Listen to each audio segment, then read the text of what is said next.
Right, so we are recording now. Right, Fergal, my first kind of guest like this. I'm kind of not really clued up on stuff like this. Believe it or not, I can't even send an email. The wife or my business partner does it all for me. But you're a channel that's kind of impressed me these last couple of months. You carry yourself well. You don't get involved with the crap. You've got a good beard. You've got good manners. So I just want to find out a bit more about you. So, you're a boxer and all this, but first of all, where did you grow up? I grew up in Newcastle, mate. East End of Newcastle. And obviously from a young age, I was banging to I was always into boxing and stuff like that. You know what I mean, mate? And I'm thinking about how this YouTube stuff came about. I mean, and fuck knows really. I've always been quite a big fan of YouTube stuff, but I was watching a lot of it. I think it was the lockdown what got us just bored. You know what I mean? Mm. So you've got your own YouTube channel. It's called Making Gainz, which if anyone wants to follow Fergal's channel, it's one of about 6 that I follow religiously, along with Androin, Paul Venice, Jimmy O, Jack the Ripper, Sean Atwood. So I watch everything you do. I like the way you carry yourself. You don't get involved in any drama. There's a lot of drama on YouTube at the minute, isn't there?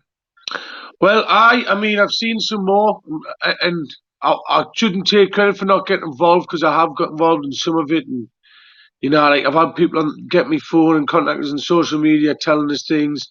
Have I been led down the wrong way? Sometimes maybe yes, sometimes no. But either way, I've said my piece, and I stand by everything what's still on my channel, what I've said. But I mean, obviously we've seen one YouTuber recently attacking another YouTuber, and loads of things have just come out about his past. Have you seen that? Yeah. It's just happened the last day or two, and obviously, that's what I mean. When I saw all of that, I thought, fucking hell, this is just, sorry for swearing, but I thought this is just pathetic. You know what I mean? It's brutal, isn't it? And do you know what?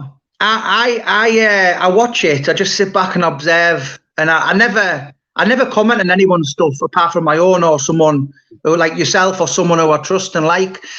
But I'm surprised. They're surprised when it comes back on them, because if you're dining with the devil, then it's going to come back on you. And everyone on YouTube's a nonce or a grass, or he's ripping people off, or I mean, have you had much abuse, Fergal, of the trolls? I did get a lot. You know what I mean? When I did an interview with Gary Furby, I got proper hammered. With it all. Do you know what I mean? But it is what it is. Like I say, I really couldn't care less now, mate. It's just like what you said, Jamie. Everyone's got some skeletons. I think that it attracts a lot of people. It attracts a lot of people when the dirt is getting dished. But you know what it is, mate. I'll have a crack on you about a little bit of me story on the doors and stuff if you want, mate. Well, go back to your boxing, right? So when you grew up in Newcastle, what was it? I mean, I'm familiar with a lot of the boxing clubs in Newcastle. So where did you start, and what did you do as an amateur? So actually, my first fight was unlicensed, and it was on it was on one of Steve Rafe's shows, and I fought a bloke. So you never did it as a school kid? Nah, I was 19 when I had my first fight, mate. I boxed a bloke called Mark Greener, and I was told it was his first fight. He'd had about 30 fights, you know what I mean? So, and it was his sort of comeback. I was 19, he was 42 or something. Really? You might as well have just fought your dad. Do you know what I mean? But then, so he stopped us. So I almost quit boxing. Then I went to there's this boxing academy course thing, what was pretty good that I went on. It was It's called like it's at Gateshead Sports Stadium, but there's like a nationwide thing. So I actually took with a Tenerife for a training camp at one point, because I was there for 2 years. And what's his name? And that were there. There was a few good fighters like Ted Cheeseman and Archie Sharp Yeah, and those sort of names who are like yeah, big prospects now and undefeated kids. They were there, and it was all good crack. I would say the highlight of that one was because it was dead competitive. When you've got like 60 boxers like out in a training camp, there was this kid who had to be the best at everything. So there was even girls there and everything. You know what I mean? There was this kid who had to be the best. He could run the fastest. He could do the most press ups. You know what I mean? So someone was we had a pool at this hotel, and someone was in the pool and just went, "I can hold my breath longer than anyone here." And he was just baiting this kid, who had to be the best at everything. So they both went face to face in the pool. They both went down. Someone had a stopwatch. And the other kid comes straight back up and he went to everyone, "I'm just having a piss in his face now." Like everyone in the pool. So this other kid who has to be the best, he comes up about a minute later. Everyone's laughing, you know what I mean? He said, I beat you, I knew I beat you. And he goes, "Did it start getting warm down there, mate?" And he's looking around, get no fucking bastard, swinging punches. But I am so like when I was there, that's when I was amateur boxing, and I had a record of 8 fights and 6 wins as an amateur. And then, right. mhm. So I mean, you're how tall are you? I'm about 6'3", I would say. So But so like, you're a heavyweight. yeah, I'm a heavyweight, mate. Like, but obviously that was the end of my amateur career. It wasn't the end of like my boxing career because I got involved in like the Raj unlicensed boxing scene. So to cut a long story short, after leaving that Gateshead like college, you know what I mean? I was little bit like drifting around, didn't know what I was doing with myself, chasing my tail a bit, and I was on the dole for 6 months. This will have been when I was about 21, and mate, it was the worst 6 months for me on my life. Do you know what I mean? Mm. And I had this absolute dickhead who was like my advisor when I was on the dole, and I Mm. got the point. I'm sure I lost my blob and threatened him and all the rest of it, and like did it, but he was just. It was like, do you know when you're on the dole, mate? It's like if you get sanctioned, but you're trying to find a job and stuff like that. It's like I was trying to explain. Listen, mate, you sanctioned me, and he was laughing about it. I was like, mate, I can't eat. Do you know what I mean? I'm living by myself, mate. You know what I mean? Like, so. Anyways, the next week after all that happened with this knacker advisor, there was another one, and he just turned around and said, "It was, I tell you what time this was. Do you remember when George Groves had just boxed Carl Froch? 2013 November. Something like that. So it was in between those two fights, and literally the second advisor I had was proper sounding. He went, "Well, you're a big lad." He goes, "Would you not fancy doing the?" Because we were cracking on about boxing quite a lot, and he says, "You're a big lad. Would you not fancy doing the doors?" I went, "Aye." Says, "I probably would, to be honest." So he got us my jaw badge, and then it was like the next week he was like, "Well, in the nicest possible way, I hope I don't see you again." You know what I mean? And then away I went, and that's how I started the doors, mate. Can I ask Fergal? I mean, so you were a young lad then. You were living on your own. I mean, have you got like family or brothers, sisters, or? I do. I do have family, mate, but like obviously I like my own space and all that. You know what I mean? Yeah. So you had your own independence early. Yeah, mate. I did, mate. Which is like you say, like again with all this YouTube beef stuff, it's a double-edged sword. It can get difficult at times. You know what I mean? But Mm. what's it? So like I say, I started the doors, and moving on to the doors. That's when I sort of got into like unlicensed boxing. You know what I mean, mate? And So I mean, to talk about the unlicensed boxing. I mean, how many of them in total did you have, or have you had? I think I've had 12 altogether. Done well, or? I will. I've fought some names in it. Do you know what I mean? I thought obviously like so like when I was sort of doing the doors, he was mentioning that one with me, you and Venice. He's like an ex-BKB champion, Michael Ferry, Yeah, I've heard of him. and I thought Michael had a pretty good go at him. I beat a good fighter from your way, Big John Lewis.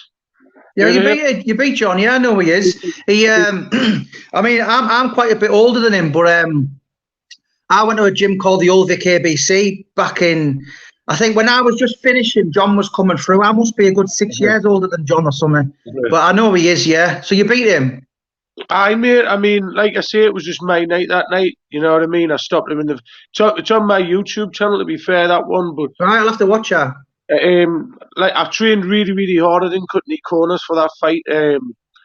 But you know, like I've got a lot of respect for John, and like I say, I've heard he's just lost his father, so like I just Right. pay me respect. You know, Michael Ferry's unfortunately as well just lost his brother. But you know, I like I also fought like the likes of Jimmy McCrory and stuff. So each fight you know yourself and you tell the stories great when you in the books when you're like writing like Furbies and stuff. Is like there's always a story behind every fight, if you know what I mean. Mm. And I like the definitely like I'd say like when I boxed Michael Ferry back then, in my head, I still believed I could be like a world champion one day. Do you know what I mean? So I was like, everyone was talking about Michael Ferry like this. Oh, he's dead naughty. He's like a bit dangerous and all that. I've knew Michael since we were kind of like little. We used to play for the same football team when we were about 12, and we used to go to the same. Michael Ferry boxed as a junior. He was a good junior boxer. He used to box at a gym in Biker, and I used to train there and spar him a little bit back then. So, but he's always like I say personally, I've always thought he's a gentleman. Like to be fair, a nice kid. Fergal, did you have any plans? Have you ever thought about, do you know what, going and turning over pro? I did, mate. I nearly was going to do it. I was gonna. I was training with charters a few times, and I went over and trained at like at a place called oh, what's he called? He's called is it not? He's from Sunderland. Is he not called Conroy or something like that? Yeah, Conroy. It's obviously like I don't know if he is related to Paddy Conroy, but it's not of that thing. You know what I mean? No, he's not. What's his first name again? But he's a proper old school bloke, like. Yeah, he's been around like the early 90s. I mean, did you ever not think of going with maybe Mickey Duncan or? I train with Mickey. I train with Mickey quite a lot, you know what I mean? Even now, like he trains at the same gym as me, and we still do pad work. And to be fair, mate, like before lockdown, I was more just concentrated on fitness. But when I was sparring, I was great. Do you know what I mean? It was because Mickey shows heavyweights how to throw combinations. Do you know what I mean? He says if you're a heavyweight and you're throwing 5, 6 punches, like it shocks other heavyweight. You know, like when you're throwing like combinations like that. But I would say what got in the way of my boxing career a bit as well is when I just started doing so many hours on the doors, you know, like working more and more hours on the doors. So like it's when I sort of started working at a strip club, and I can tell you plenty of stories about. Well, before we get there, I mean, are you 29 now? 29, mate. Have you? I mean, how far? I mean, is that your fighting days over, or are you just going to keep fit, or? I'm probably just going to keep fit, mate. I mean, never say never. Do you know what I mean? I'm still training, but like, I don't know. Like, I think boxing's like, as the saying goes, you play football, you play, you know, tennis, you don't play boxing. Do you know what I mean?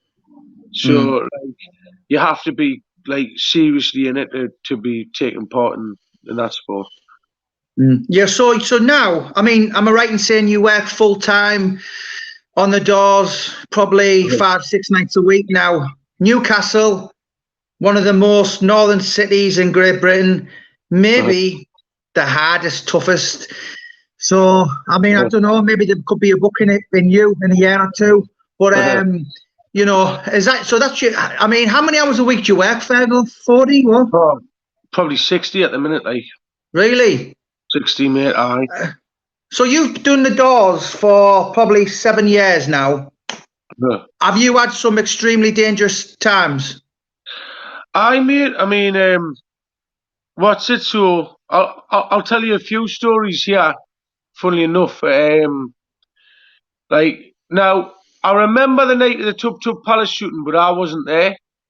At Tub Tub, I'd done a few shifts in the lead up to all that, but I hadn't had nothing to do with what the build up to it was. Now it was actually one of my friends who got shot, and he had nothing to do. Well, listen, we don't know. You know, it was never anyone said out in court. It wasn't proven about what was behind what, but he wasn't even really there. I took full time. The kid who got shot, he just came there that night. He'd just been doing a few cover shifts, but he'd never been involved in any bother whatsoever. They got the wrong kid. But I remember you have like a police radio when you're on the doors at some bars. Mm. And I remember I just come on the radio, shooting at Tup Tup, because that doesn't happen that much in the city centre of Newcastle. And the kid I was with was just like, did you see a shooting there? You know what I mean? We were just street radio, but I couldn't hear it. When it happened, I couldn't hear the bang because obviously got loads of like loud nightclubs and stuff in between. But I going down the route with the doors. You're getting a lot of altercations. You do, and there's certain venues you just can't manage it as well because it's just like you're understaffed and they want all the shit in. Do you know what I mean? So I've had knives pulled out on the doors a few times. Never been stabbed. Loads and loads of bother. And any doorman will tell you this, right? What generally happens is if you're the one doing your job, sorting a lot of shit out when it comes down to your bar, right? The owner of the nightclub ends up thinking you're the one causing all the shit. You know what I mean? Mm. Because it's like, oh, the police is always down because he's lamped someone. Do you know what I mean? But like, it's because that kid's in the bar working himself, and if you weren't there, like, then they would have just been free to like run mayhem. Do you know what I mean? Mm-hmm. Yeah, I mean, back in the days, I've done enough books where if you were a violent psychopath with a passion for punching people's lights out, 30 years ago, that would have only enhanced you to, you know, Paul Sykes, Lee Duffy, Dominic Negus, Roy Shaw. I've covered a few others I don't anyone mention. But these days, Fergal, it's all about that. It's about having to talk to people. So the minute you go that, you've lost your job. So how do you keep a happy medium where you think, right, well, you know? The truth is, mate, right, is after all these years, I still haven't lost my job because the police ask you about it. But when it all comes down to it, and you know, like you look at it all and it's all said and done, they go, well, to be fair, you've acted in like legally within self-defense. I mean, this is the thing these days, Jamie, is people just don't have manners anymore. They go out, go rage, and expect to set about people, and then they think that like if anything comes back, like I don't know, they just think that there's no consequences for them. Do you know what I mean? Like, so if someone comes up to me in like they're full of drink, and I've had it before, they're saying like they're putting their fists up and they come on then and like saying they're going to shoot and stab people, and then swinging at you, and then they end up getting a big black eye or a broken nose or something. They go around crying about it, and it's like, well, I'm sorry, but like you've got to think about like how you come across. You know what I mean? It sounds, to be honest, I mean, obviously, I took notice of you because the way you come across. So it sounds like that job, you're perfect for it. You know, I'd spent 20 years in and out of jobs, forklift driving, labouring, MVQs in shop work. And it wasn't until I was 36 that I wrote my first book. And I thought, you know what? I've wasted 20 years of my life. And it sounds to me, Fergal, like, you know, a book I'd done last year, or was it this year, was Mick Sorby. And obviously, Hartlepool is an incredibly tough town. Now, he spent 50 years on the doors, and there's very rarely you hear a word against Mick Sorby because he knew how to talk to people, very much like yourself. Do you think it's something you want to do for the next 30 years, Fergus? Do you find it easy? We'll see, mate. I mean, there's some nights get tested, mate, and you're just sick of it. You know what I mean? And I've seen loads of people who get sick of it, and I can completely understand why. But at the same time, like you say, you've wasted 20 years of your life doing that. But sometimes it's those 20 years what shaped you into who you are. If that makes sense. So it must be an eventful job. I mean, what I mean by that is you must see a lot of drug dealers. You must have a lot of women shot themselves at you. I see all of that, mate, and like I'll get back to just say we'll just talk about like sort of strip clubs and how people sort of flex. You get loads of knackers coming in, mate, and they're all pretending they're millionaires, and it's all like that like wannabe culture. So what happened to me, and this is like when I got set up on someone tried to set us up on like firearms and stuff like that. And it was actually my ex-girlfriend. So and she's just been on, her and her sister were on Philip Schofield the other week, a pair of twins who spent £100,000 to look like each other, just absolute bollocks, just attention seeking stuff, right? So what happened with this was I'd started seeing a stripper, and you know, she was causing problems, and she was asking me to leave like my job there. I was like, listen, I've been working here longer than you.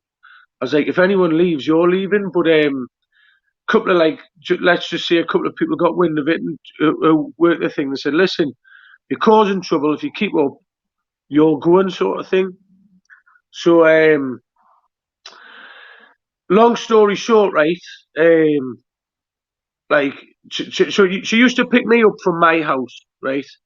And she used to think that I come out smelling of cannabis, right? This flat what I'm in now, and I'd never let her in here, so she assumed I was doing a grow in here. You know what I mean? Which I do. I'm whiter than white, right? I'm not doing a grow, but I wasn't, right? But next thing you know, right?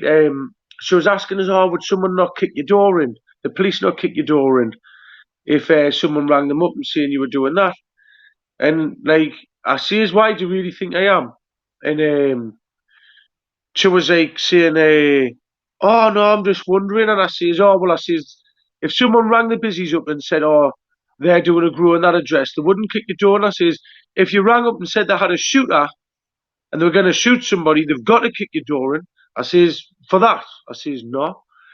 So next thing I know, I was on the front door of a strip club, and I had a lad who works a lot of doors in town walk past and said, "What's all this about you shooting such and such as mate?" And I was like, "You what?" So I rang this kid's mate, and he says, "No, it's like, hey, my mate thinks you're going to shoot his mate."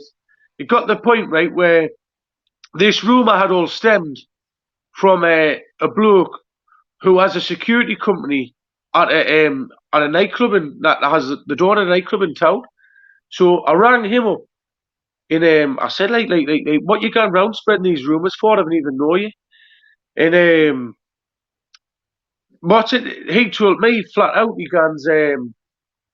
said, no, he says, what it is the police have been down with your picture and your name and said that you're planning the shooting at this date, and like, you know, just to contact them immediately if you're down. He said, so I asked a few people who know you, because just to know what you're like. And as obviously, do you know, the doors will wind each other up a lot. You know what I mean? There's loads of wind ups going on. So I had to ring everyone who had told us this and said, "Is this a wind up?" Everyone was like, "We're being dead serious." And next thing you know, I contacted the police myself. I had to have the CID right through my flat and through my ma's house looking for a shooter, but they obviously didn't find one. And I was like, what it was, right, is me ex was planning to get me door kicked in like that, thinking that the police would find a grow in me house and then I would lose my door badge, so I'd lose my job. Do you know what I mean? So she could get up to mischief behind me back. And that's there's a saying. There's a saying about a woman scorned. The scary specimens, these females. But Fergal, what I've noticed of your channel, I've watched most of your videos. You're incredibly interested in a story I'm probably very familiar with, is Lee Duffy, Viv Graham.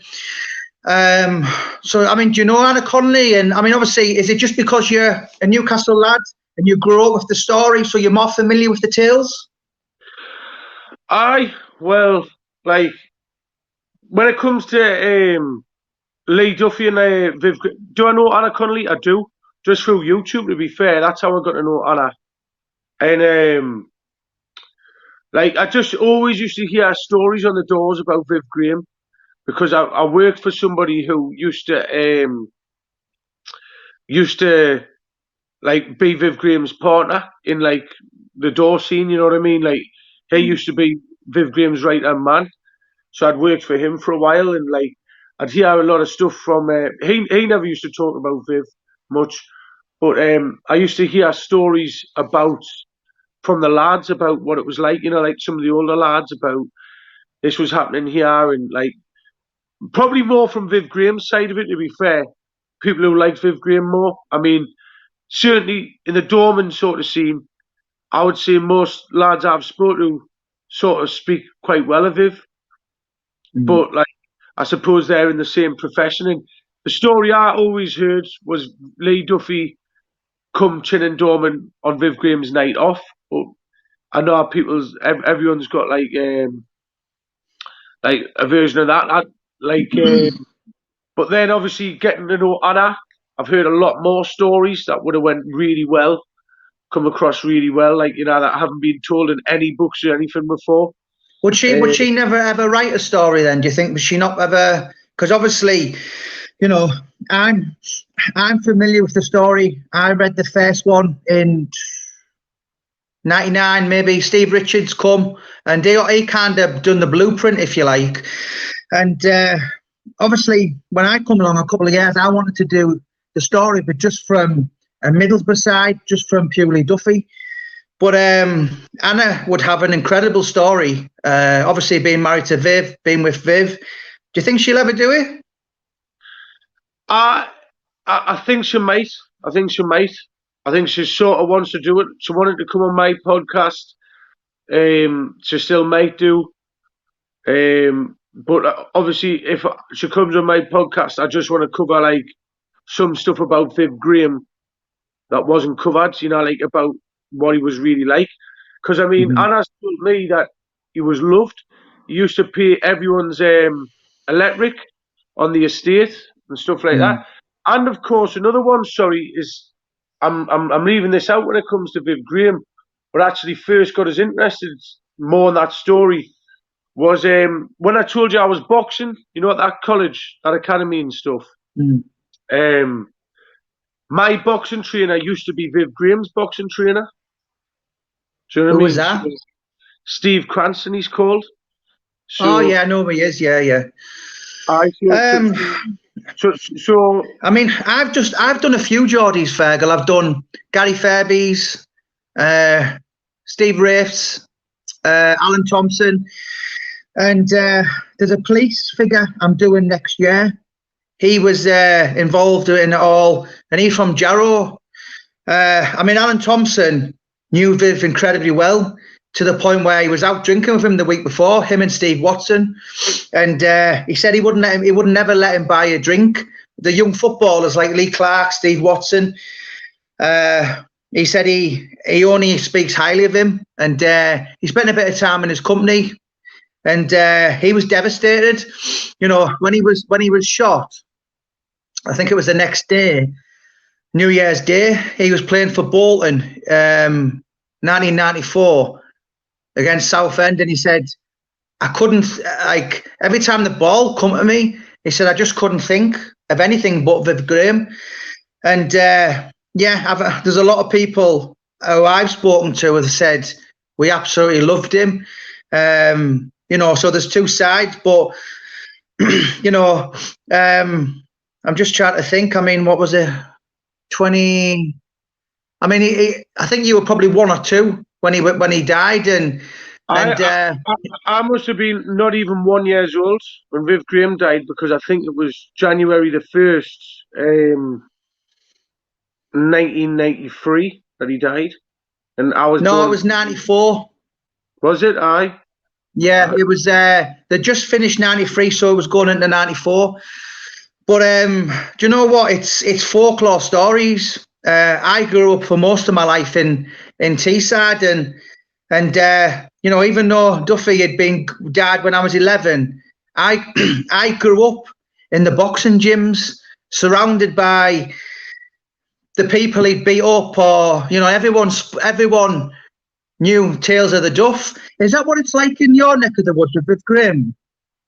I would say, like, I suppose you're of a slightly older vintage than me, in the nicest possible way. So the stories are probably fresher when you were hearing them all about Lee Duffy. But what you call it, like, because I've been in the boxing scene, like the amateur boxing scene, where all the people from that era remember Viv Graham as a fighter, and then being on the door scene where all these doormen have worked with Viv Graham. I've heard those stories. Do you know what I mean? And like, I just, obviously, because he's such a like iconic, fascinating figure, like I was really interested in it all. You know what I mean? I heard, you know, I mean, Duffy was killed in 91, and I walked into a boxing gym in 92, and I was there most weeks till about 97. So obviously, of course, I was very familiar, and the stories were like literally, you know, I mean, I first went out drinking at the back end of 96 with fake ID. So I missed the Duffy era by about 5 or 6 years. You know, I mean, I was drinking 16, 17. Duffy would have been like 30, 31. So, you know, but the staggering thing about the whole Duffy story and why it makes it so unique, Fergal, is if you go in the Waterstones and you see the Essex Boys, Charles Bronson, the Crays, Freddie Foreman, they're all old men. Duffy died 5 years before his prime, and that's a scary statistic. You think, what would have happened if he'd have got to 27, 28, 31? And he was just a kid. But as I said, I've watched a lot of your channel. I mean, what's your plans for your channel, Fergal? If anyone fancies listening, I mean, obviously you're watching Fergal now, so if you want to click in the bio to this video, click on the link and you'll subscribe to Fergal's channel. What's your plans for the future, and how prolific are you going to be? Well, I'm just trying to keep it up. I mean, like, I'm not going to strictly stay on gangland stuff, but I never have. I cover a bit boxing, I cover a few other things, and I'm just going to keep going. I think the best way to do it all is like just enjoy it, mate. Do you know, like, if you take it too serious, you probably won't enjoy it. But you know, like, just keep going, mate. And like, it's a bit like life. You just take it as it comes. Do you know what I mean? Like, yeah, I think that you like. But one thing that definitely, and a lot of it's from talking to you, is just stay away from all this YouTube podcast war stuff. You know what I mean? Like, for now, anyways. But I was just going to another point. I mean, I've been dragged in it, but you know, there's like, I'm not going to name any names, but I'll see people talking about me, and I'll just think, if I respond, then they do one and they do it. But I just think, you know what? Don't give a shit. I'm writing 4 books at the minute, and I'm just too busy for that. I mean, I did 19 books in 4 years to the week, and none of them were Amazon best. I'm not blowing my own trumpet because it's a fact, but how I did that was working 7 days a week. It wasn't arguing with people, and because I have done in the past when I've argued with people and all that, it doesn't make you money unless you want the drama and you want to be a podcaster, which I don't. You've got your channel, but I think you're pretty much like me, Fergal. You want to just crack on and do it, but I'm not obsessed like some people are. Like you say, you're just seeing someone who's sort of made the name off the back of, just say this we've just seen a comedian who's made his name off the back of this bare knuckle fighter, and then people's just went through this comedian's background, and it's all went to shit for him. Do you know what I mean? So that's why that isn't a good way to go about things. But I was going to get to this point earlier. I was just mentioning about Anna Connolly. I don't think she would mind us saying this much. She told us a little bit about Viv's last night, when because obviously he went to work and she was going to go out and drink with him later, and it was someone ringing her saying, "Oh, like he's being shot." Now Anna's not it was next to Wallsend High Street where Viv was shot, I think, or on Wallsend, or just. And Anna just lives about half a mile away from there, so she come down to see him in the hospital, and I've heard this of loads of people as well, other people, that Viv's death was a bit like Lee's death in the sense that he bled out. Do you know what I mean? It wasn't like he was killed instantly. And apparently, when Anna went to see Viv, he was sat in a chair. And he just said, "What's the matter with you, man? I'm going to be sound." He was just dead relaxed and calm. That's what she said. But obviously, he just kept on bleeding and bleeding and bleeding. But apparently, it was a Magnum that he was shot with. Yes, it was. And he was shot 3 times. And that's what Magnums are, one of the most powerful, handguns around. But apparently, the exit wound on his back was enormous. And what Anna told me is, I've heard you say it before about Viv, that he was always immaculate and smelt well and stuff like that. That's what Alan Thompson told me. Yeah, and Anna told me, because I asked her, she said Viv would have rather died than be, because I said, you obviously about the injuries what he had. I said, how bad would he have been? Would he been anywhere near? Would he be in a hard case still? Would he have been the hardest or what? And Anna told me that she says, she don't know what he would have been like if he'd survived, but he would rather have died than be half a cripple, like a cripple or something. You know what I mean? I'm nothing against anyone who's out there who's crippled. But just Viv's personality, apparently, he'd rather just sort of just not live that way. Yeah, do you know, it's we've read the books. I'm quite clued up. I've read every single book. Spoke to people who knew him. I was at Viv's grave last year, and I found it really sad because there was Viv there, there was his dad there, and then there was his son there, all in a line.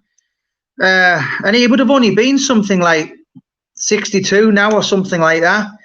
Cut away in his... Like you say that about Viv's dad. Apparently, Viv was very, very close with his dad, and Viv's death killed his dad. If that makes... That's what Anna told me, that Viv Graham dying killed his dad, from despair. Yeah, it's... it's one of them mysteries, and if Anna's watching or anything like that, that book would be, it's like my mate Neil Booth. I've he is a book that if someone said the only way you can do that book is for free or give the full lot of charity, I would do it. There's probably 2 books on the planet I would do with that kind of interest. One's Neil Booth's, because his memory is unbelievable. If Neil done a book tomorrow, it would be as good as Lee Duffy being alive, because that's how much he was close to him. And the other one is, I've been to Stew for a few times. I don't know whether you've seen the documentary Paul Sykes' Wife. I haven't seen that one yet, mate. I'll send you it in a minute, after this. But obviously, and Sykes, and if someone said to me, do I want to do Henrik Larsson's book or Neil Lennon's or Morrissey's? They're my absolute heroes, but which one would I find more interesting? All them or Neil or Duffy? I'd have to say the Duffy one. And I imagine there's a lot of people in Tyneside, Fergal, that would love to read Anna's story, but obviously, in the greatest of respect, we've got to just respect the wishes if she doesn't want to do it. I think she wants to say something about it now, definitely. I seen Paddy Conroy putting in his thing that he's going to get her on. Well, she told me in the comments of a YouTube thing that she was going to go on Paddy Conroy's. But, I spoke to Anna, I definitely think she wants to put her side about Viv out there, so, you know what I mean? I think it'll be interesting when she does, right? Yeah, I've got to be, I don't know. I certainly wouldn't want to bring up any mixed emotions or cause upset or nothing, but that book would be massive. I'd be lying if I said I wouldn't be interested. Oh, I will. Like I say, I can let her know, mate. I haven't spoken to her in a while though, but I'd love to see that one, mate. I'd love to see one about Viv Graham that was like the one you did about Lee Duffy, mate. Where you ask all the people who knew him best. If you did that one, about Viv Graham, I think that would be great, mate. Yeah. So what's the plans for you now, Fergal? You've got a day or 2 off now. So you're approaching 30. Stick to work. Do you want to settle down with kids, wife, and your channel? Obviously, you want to. I know you're probably similar to myself, and you don't want to get any attention with the drama and that, but you'd like 10,000, 20,000, 50,000. Oh, mate, if I could just make money off YouTube and sit back and not have to work, that would be great, mate. You know what I mean? I'm getting a few quid now, so it's sound. But, if I could make loads, it'd be great, mate. Like I say, I've definitely learned a few things of, working around the doors and stuff, about how, do you know what it is? When you live in that sort of life where you work in the doors and stuff, mate, is a lot of the people you come across are very shallow and materialistic. They are in life in any case, right? But as well, a lot of this gangster lifestyle is they all go on like the dead hard villains, and 95% of them are just grassing on each other, mate, and getting each other nicked. So it's embarrassing. So I really just, other than the podcast stuff, I like just a quiet life now. Do you know what I mean, mate? Yeah. I've had a shooter pulled out on us before, and that was just a pure random one. That I didn't know the kid, never met him before, never met him since. But it was in broad daylight. Someone was just walking past us, just staring us out, and then shouted back, "Hey, you got a problem?" So I was like, "All right." And this is on a main road, broad daylight. And he's mounting off, and I just said, "Oh, fuck off, mate." He's following us up. One of them, he was like an Afghan sort of bloke or something, had scars on his face and all that. And he was with this other bloke, he's mouthing off. So I thought this bloke is going to jump us here, so I can't, I've got no choice. So I turned around and I said, "How then?" You know what I mean? And his pal just pulled a shooter out. You know what I mean? I was like, eh? So I just stared at him. I'll be honest, mate, I didn't even get but it didn't hit us. And I went into a William Hill book betting shop, And then people were screaming in the shop, "Oh, he's got a gun, he's got a gun." It's like a handgun and all that. And so anyway, it's just like now come of it, like right then and there. Then the police kicked the kid's door, and he just lived a few doors down and found a shooter. And like I didn't think any more of that. And it was about a year and a half later, the police rang us up asking us to go to court, and they actually arrested us to take us down to court because I didn't want to make a statement. And they said when I went down to court, they said he's probably just going to plead guilty as soon as he hears you're in the building, because I wasn't going to get up and point fingers in court and out like that.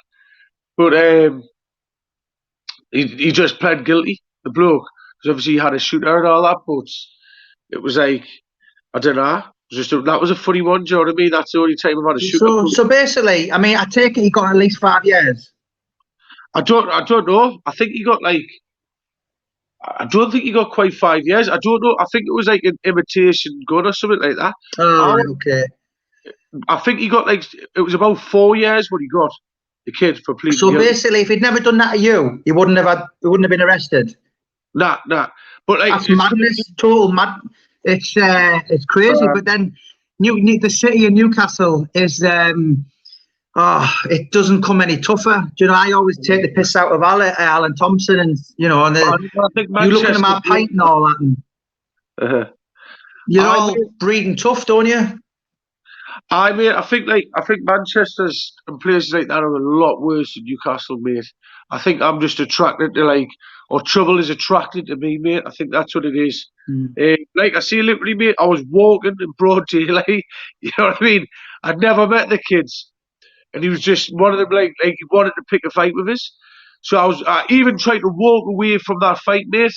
And then it was a point where I thought he's gonna start us anyway. So I turned around. I was like, "How are they?" And I started coming up. I probably said something like, and I see as if you jump in, you're getting it now or something like that. And then that bloke just pulled the shooter out on us, and but there was loads of people there when he did it. The stupidest thing you could I don't know, just like real criminals don't go do stupid things in broad daylight like that for nothing. You know what I mean? And, so who have you got coming on the podcast then? So you've got Dominic Negus this weekend. You done Junior the other day.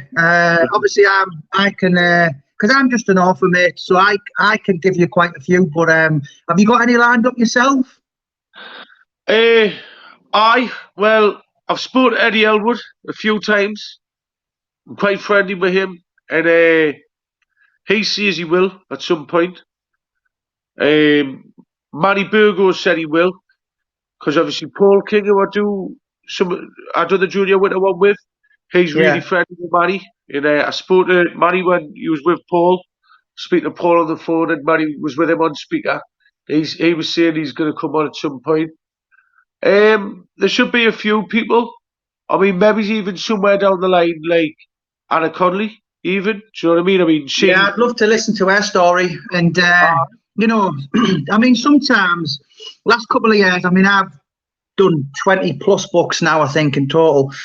But what I call the wow factor is what Lee Duffy was, what Paul Sykes was. Alan Thompson now has gone mental. And they're the kind of books that people have the day off work. And if Anna Conley ever done a book, it'd just be like the full city of Newcastle and the whole of Great Britain would just be like, wow, you know, because it's never been, you know, I've included Viv in the Duffy ones. Stephen Richards has done it. But, you know, Stephen Richards never met Viv Graham. Obviously, if anyone like Annie Conley or Peter Conley or any of his, you know, that would be like, it would be a first, and it would be, I could not imagine the sales that book would do. Yeah, it would go nuts. It really, really would. Oh, phenomenal. Yeah. Mm-hmm. Absolutely. Well, listen, Fergal, thank you so much, mate. I've learned a bit more about you. And if anyone wants to listen to Fergal, quite insightful. So I'm going to put the bio. If you click on the bio to the video, he's got a YouTube channel which is free. Click on it. It's called Making Gains. Can I ask why you called it that? Just, well, if you watch like my early videos, and I haven't, I was doing a lot of weightlifting stuff, and I was actually gonna, when I first made the channel, I haven't even done the video yet. I was gonna make like a video of like, I've never took steroids yet, but I was just gonna do like my first steroid cycle and see how it affects me cardio and me fitness and stuff like that. I was gonna put that on there as just a video because I've never seen one like that. You know, just taking a couple of milli tests a week and seeing what the actual effects are on your strength, your speed, your endurance, and stuff like that. Yeah, do you know? I mean, obviously Dominic Negus, who you've got on this week, he one fight he was 14 something, and then his next fight he was 17 something for Audley Addison, and he said it was phenomenal. He said I had bumps on top of bumps. He said arms like Arnold Schwarzenegger, and he said my recovery, it was just night and day. The only thing was he tired early because of all this weight.